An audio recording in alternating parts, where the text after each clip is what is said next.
Hola, soy Roberto. Sí, I'm Bob Orci. I'm a writer and a producer, and I'm here at AHAA, the Association of Hispanic Advertising Agencies. And I'm here with my family, actually, because I'm a son and nephew of marketers, and this is an important time to be here. So thank you for having me, AHAA. When you're pitching a movie, the first thing, it's got to be something that actually entertains yourself and you.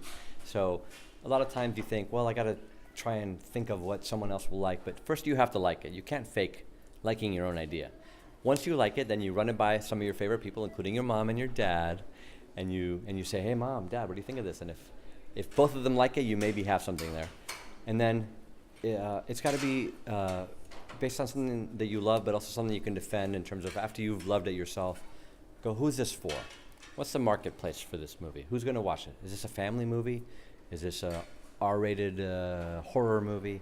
What is it? Know your audience. And then target the people in the industry who are likely to make your idea. So I'm not going to go pitch a R-rated horror movie to Disney, right? You go to them to make the things that they love. You go to other places to make the things that they love. And there's so many production companies now, not just the studios and the networks. There's so many independent production companies that are willing to hear ideas from writers that come from all walks of life, that you find out what they do and you go to them and they're willing to take a chance sometimes on new writers and on new ideas and experimental ideas. So you can pitch it anywhere. I grew up in a marketing household. My dad was advertiser from the minute I was born, and so I learned how to tell stories in 30 seconds in a way. Like, in a way, a lot of the Hollywood marketing studios and movies, the marketing drives what gets made. In some of the studios, the marketing department is the most powerful department of the whole studio. They want to know, why is this idea going to sell from the very beginning? So having a brain being trained where you imagine what the poster of your movie is first. Some writers would say this is a terrible way to think, and they would say, you're not an artist if you think this way. But I personally, hey, you might not be an artist, but guess who's selling, tickets?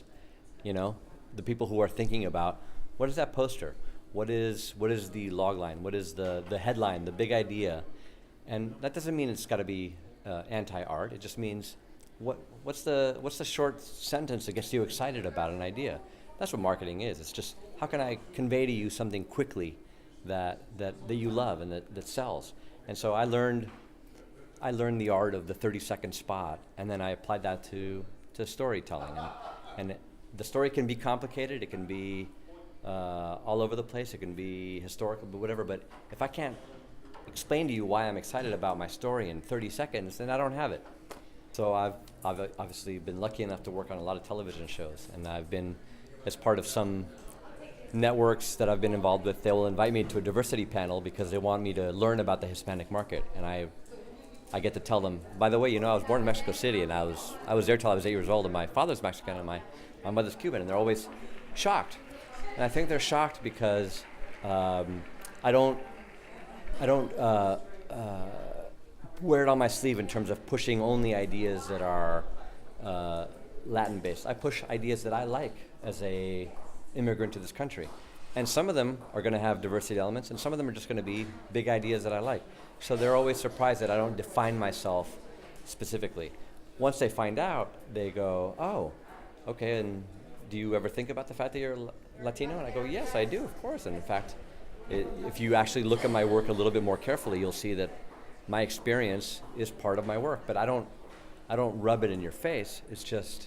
But it is part of why you like it, because I'm coming at you with a perspective on this culture and a perspective on storytelling that's based on being multicultural. As we were discussing earlier today, a good story is a truth plus a point of view.